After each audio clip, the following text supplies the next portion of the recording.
আসসালামু আলাইকুম আমার আপনাদেরকে ভাইয়াদেরকে কেমন আছেন? আশা করি ভালো আছেন। আলহামদুলিল্লাহ আমি আল্লাহর আশিস রহমতে ভালো আছি। তো এই যে দেখেন, গতকাল আমি সব ব্যাগপত্র রেডি করছি যাওয়ার জন্য, কিন্তু অথচ আমি যাইতে পারি নাই। রেডি করছি, বারও করছি ব্যাগপত্র গেটের সামনে।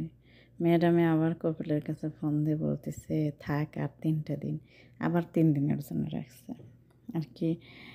আপনার হচ্ছে শনিবার থেকে মঙ্গলবার পর্যন্ত 3 দিন আর কি। শনিবার তো আমি রেডিই হয়েছি যাওয়ার জন্য, কিন্তু যাইতে দিল না, বলতেছে আরও 3 দিন, রবিবার সোমবার মঙ্গলবার এই 3 দিন থাকে তারপরে যাবে।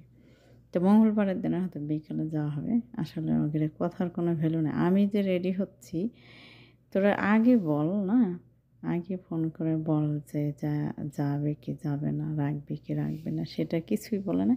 আমি বোরকা টোরকা গায়ে দিয়ে রেডি হয়ে ব্যাগপত্র গুছিয়ে বার করছি, তখন তো বলতেছে যে দাঁড়া, যাস না। আমি কেন, নিচে গাড়ি আসে, ও বসে আছে আমার জন্যে, ড্রাইভার ভাই এসে বসে আছে। ও ফোন দিয়ে বলতেছে হামিদা নিচে নাম, তাড়াতাড়ি আয়, এখানে বসে থাকতে পারবো না। পরে আমি ম্যাডামকে বলছি যে ম্যাডাম নিচে তো গাড়ি চলে আসছে, যাবো? বলছে না, দেরি কর। উনি ফোনে ব্যস্ত আর কি, ওগরে কাজ ওরা করে, এর মধ্যে বলে না যে না তুই আরও 3 দিন পর যাবি, এইগুলো বলেন আর কি। ওগরটা নিয়ে ওরা থাকবি, ওগরের উপরে কেউ কেড়ে, তুই তো বললে তো হয় যে তোর যা হবে না, আরও 3 দিন রাখবো, তাই না? উনি ফোনেই কথা বলে, কথাই বলে এদিকে ড্রাইভার ভাই রাগ হয়ে যাচ্ছে যে তাড়াতাড়ি নিচে নামিস না কেন, কিন্তু সে আমার কিছুই বলে না। খালি কয় যে একটু দেরি করে, একটু করিস কিছু, সরাসরি বল যে না তোর যা হবে না, আরও 3 দিন পর যাবে। তাহলে তো আমি বলে দিই যে 3 দিন পর যাবো, তো আপনি চলে যান। আচ্ছা, পরে ফোন দিয়ে বলতেছে কেরে নামলেই না নিচ্ছে আমার, বলতেছে। আমি বলতেছি ভাই হচ্ছে ম্যাডামে বলতেছে দেরি করে, একটু করে। না, দেরি করতে পারবো না, তাহলে বল যা, সেই যেন দিয়ে আসে। তো পরে বলতেছে এই যে কপিলের বোন আসছে সাথে, বলতেছে মামা বসে আছে আমার সাথে, গরম লাগতেছে, তো তাড়াতাড়ি আয়। ম্যাডামের ফোন রেখে বলে না যে না তোর যাওয়া হবে না, এই কথা বলে না। ফোন এসে কথা বলতেইছে। পরে আপনার হচ্ছে ফোন কাটে দেওয়ার পরে বলতেছে, আমি বলছি ম্যাডাম ড্রাইভার ভাই চলে যেতে বলছে। সমস্যা নাই, যাইতে কর, তোর হচ্ছে আরও 3 দিন পর যাবি তবে দে, বলতেছে ফোন রাখার পরে। পরে বললাম ভাই আপনি চলে যান, আপনার আরও 3 দিন বলে থাকতে হবে, 3 দিন পর যাব। পরে ওই ভাইটা চলে গেছে। এবারে হলো নিজের গতিতে চলে, বুঝছেন? ওরা আমাদের কোনো ব্যস্ততার ওদের কাছে মূল্য নাই। আমরা যত ব্যস্তই থাকি না কেন, ওদেরটাই আগে উঠতে হবে, এরকম ওরা। তা যাই হোক, বাসাটায় আমি যখন যাইতে ধরছি তখন আমার খুবই ভালো লাগছে, কেন যে এই বাসাটায় থাকে এমনি সব দিকেই ভালো আছে, কোনো কষ্ট নাই।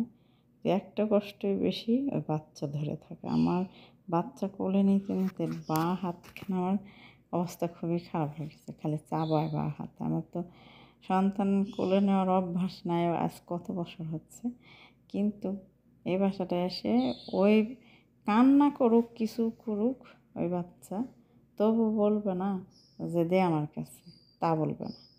কান্না করুক কিছু করুক, ধরে রাখে এখন এইরকম। জোর করে যদি বলি যে ম্যাডাম ধরেন তো, বাচ্চা ধর, তবে যদি মন চায় ধরবি, নাহলে কবি কি রাখে, এখন কান্না করতেছে আমার কাছে দিচ্ছিস, তাই না? এরকম। তাহলে দেখেন ওরা কীরকম কঠোর আর কীরকম পাষাণ মানুষ। আমরা সন্তান কান্না করলে এই দিতে চলে আমার কান দিচ্ছে দে, কিন্তু ওর তা না।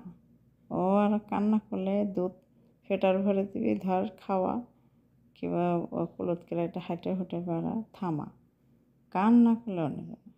আর এরা কাজের লোক না থাকলে ওরা কী করে আল্লাহ পাকে জানে।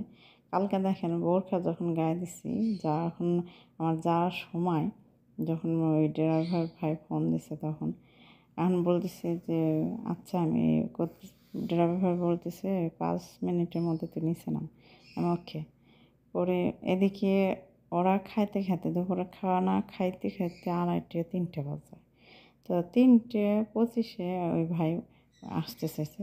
তো ওদের খাওয়া দাওয়া শেষ হয়েছে, থালি বাটি ধুয়েছি, থালি বাটিগুলো ধুয়ে আপনার রাখছি উপর করে। আর আমি চারিদিকে পরিষ্কার করতেছি রান্নাঘর। গ্যাসের চুলাটা পরিষ্কার করা হয়নি। এখন ওই যে যাওয়ার সময় হয়েছে, এখন বলতেছে দাঁড়া একটু দেরি করে এই যা, দেখ চুলা পরিষ্কার করিস নি, ওই যে থালি বাটি ধুয়েছি সেগুলো তুলিস নি, এগুলো তুলে থুয়ে যা, ওই যে আমার বিছনায় ঘরটা গোছায় রেখে যা। চিন্তা করছেন কেরা আমি এখন চলে যাব, আমার জন্য গাড়ি পাঠিয়ে দিচ্ছে, গাড়ি নিচে অপেক্ষা করতেছে, আর ওর এই কাজগুলো করেছি আমার জালে। চিনতে পারেন, এই হয় না যে থাক কাজ কাম খালি পারলে তুই চলে যা, না, ওর কাজ যখন দেখছি যে ও চলে যাবে তখন এটা করে যাও, এটা করে যাও, এটা করে যাও, এরকম শুরু করছে। তাহলে এরা মানুষত্ব আছে না ওদের ভিতরে, না নাই বলো, এরকমই ওরা। এরপর আগের দিনে রাত্রে বলছে, রাতে কয়টার দিকে ঘুম আসছে জানেন? রাতে 3টে বাজে ঘুম আসছি। তারপর বলে যে সকালে উঠবি, ঘুমাবি না, কাপড়গুলো আয়রন করবি, কাপড় ভাঁজ করে র্যাগের ভিতরে রাখবি। আপনার দেখেন চলে যাব তার আগের দিনে মায়ের বাড়ি যায় সারা রাত মানে একদম 12টা 12:30 1টার দিকে আসছে। আস্তে আস্তে 11:30 বাজে আসে। তো বোরকা টোরকা খুলে ফ্রেশ হতে আপনার চলে যায় আধা ঘন্টা। তা আপনার বাচ্চাটা ধরে রাখতে রাখতে আমার 1টা বেজে গেছে, বাচ্চা নেয় না।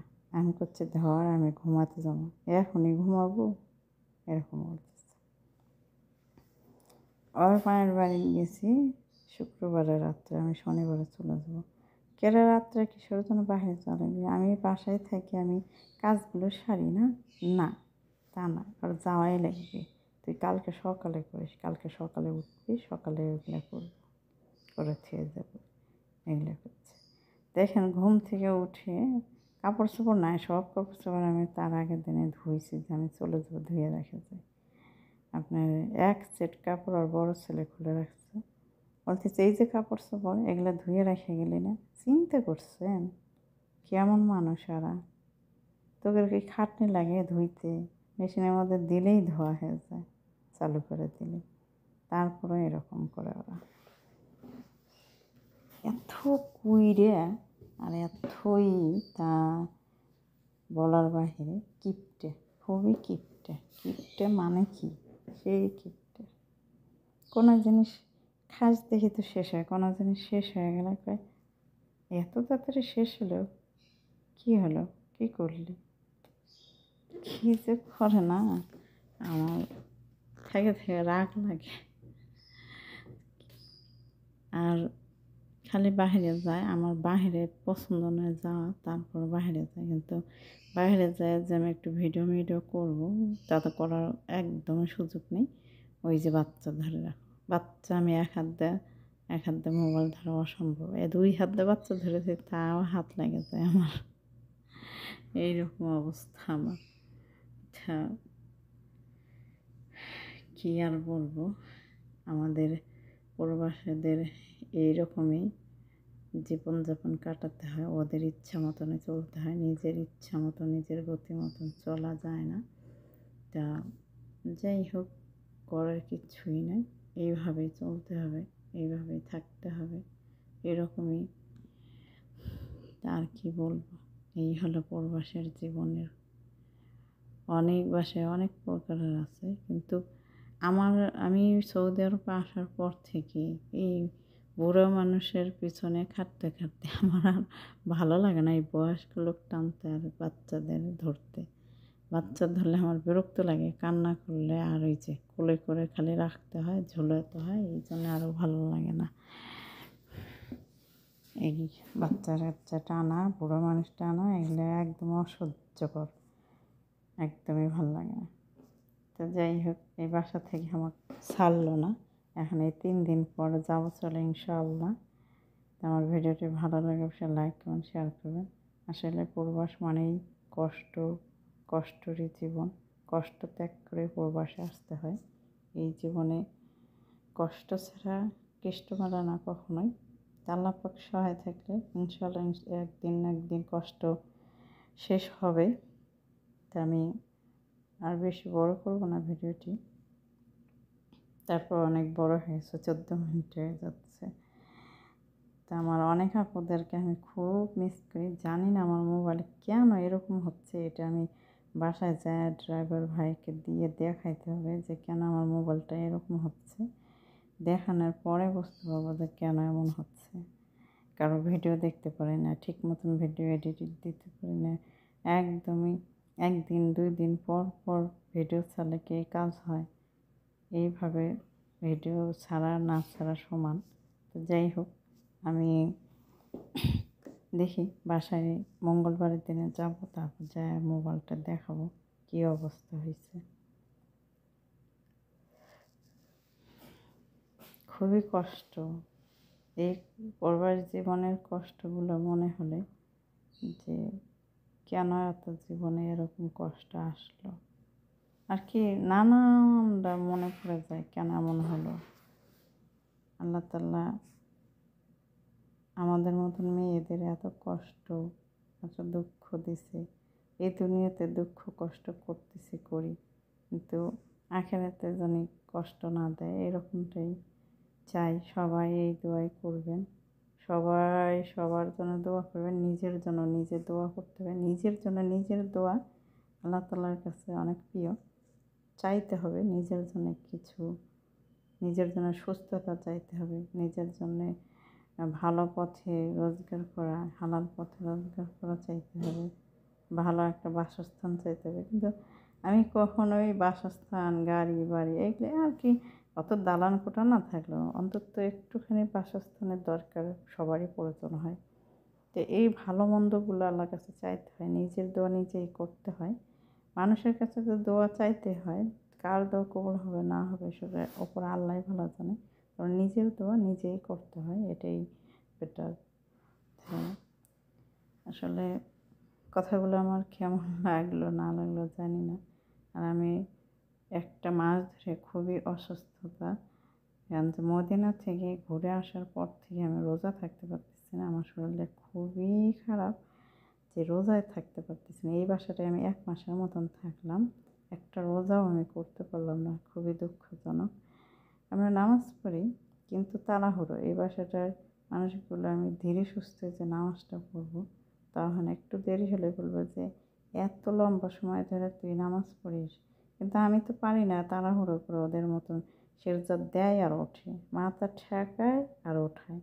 এইভাবে তো আমি নামাজ পড়তে পারি না। আমি ধীরে সুস্থে পড়ি, তবু ওদের কাছে ওদের জন্য একটু তাড়াতাড়ি পড়তে হয়। তা তাড়াতাড়ি নামাজ আল্লাহ কখনো পছন্দ করে না।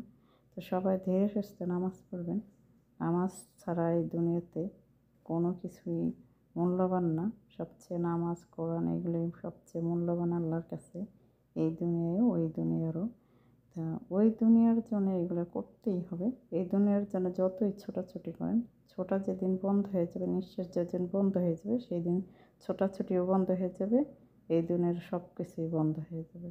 কিন্তু ওই দুনিয়ার জন্য যেটুকু করবেন, নামাজ, রোজা, যাকাত, হজ, এইগুলোই থেকে যাবে, ভালো কাজগুলোই থাকবে। ওই দুনিয়াতে থেকে খাওয়ার জন্য, করার জন্য এটা কিচ্ছু থাকবে না। তো সবাই ইমানের পথে চলেন, এটাই আমি চাই। এই কথাটা আমি সবসময়ই বলি। আর যত যাবৎ আমি ইউটিউবে থাকবো, তত যাবৎ আমি এই কথাই বলে যাব, সবাই ইমানের পথে আসুন, পর্দা করুন, পর্দার সহিত থাকেন, ইমানের পথে থাকেন। দেখবেন আল্লাহ তাআলা সবসময় আপনাকে ভালোবাসবে, আপনার পাশে দাঁড়াবে, সব বিপদ আপদ থেকে রক্ষা করবে ইনশাআল্লাহ। তা আসলে অনেক কথাই বললাম। যদি আমার কথাগুলো ভুল ভ্রান্তি হয়ে থাকে অবশ্যই ক্ষমার দৃষ্টিতে দেখবেন। তা আমি ভিডিওটি এ পর্যন্তই রাখছি। তবে সবাই ভালো থাকবেন, সুস্থ থাকবেন। আল্লাহ হাফেজ। আসসালামু আলাইকুম ওয়া রাহমাতুল্লাহি ওয়া বারাকাতুহু।